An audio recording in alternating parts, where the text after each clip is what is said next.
I apologize for the interruption, but I remember my mother actually came to my elementary school while I was still in class. I didn't get in trouble.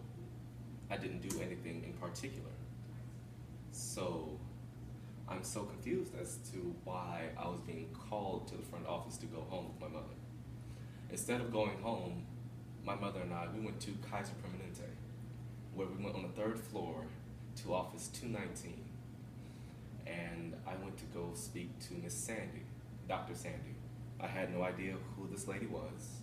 I had no idea why I was there until I really found out that she said, "Wesley, you do have ADD or ADHD." I didn't know how I felt because, at a young age, you wouldn't think that you would be diagnosed with a mental disorder. You would think, oh, it just happens to everyone else, not necessarily me.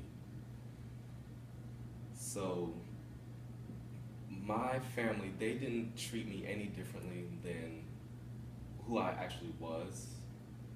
They kind of handicapped me by talking to me a little bit more slowly.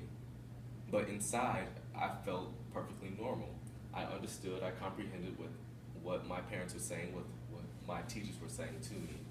And I didn't know what to think of it. I'm thinking to myself, maybe they're just playing with me, maybe they're just trying to see where my head is.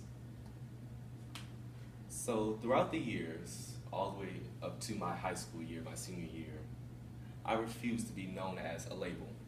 A lot of you all don't know this, but still today, I kind of do suffer with ADHD. Not as severely as I used to be, but I've gotten it down to a point to where it's barely noticeable. I overcame ADHD with the help of parents, counseling, as well as the support of many other individuals that I would love to thank. But how I got not really getting rid of ADHD, but how I got the severity down was taking medications such as Strattera and Adderall, which I am no longer currently on due to the fact that I guess I've outgrown it. And another way I refused to become a label is because I believed in being a step ahead of everybody. I never wanted to be below. I never wanted to be average. I always wanted to be that top person. I always wanted to hear my name, Wesley Morgan did this, Wesley Morgan did that, always in a positive manner. So that is the perfect way of how I got rid of becoming a label that a lot of people are being labeled as today. How you can help someone with ADHD? Treating them as a normal person. Don't handicap them. Don't give them special privileges all because they have a mental disorder. These people are still perfectly fine. They do not need to be babied whatsoever.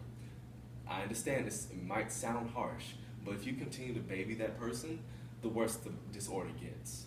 And that's something that really does bother me, honestly. It's because my parents tried that with me in my middle school years, and I refused to let that happen.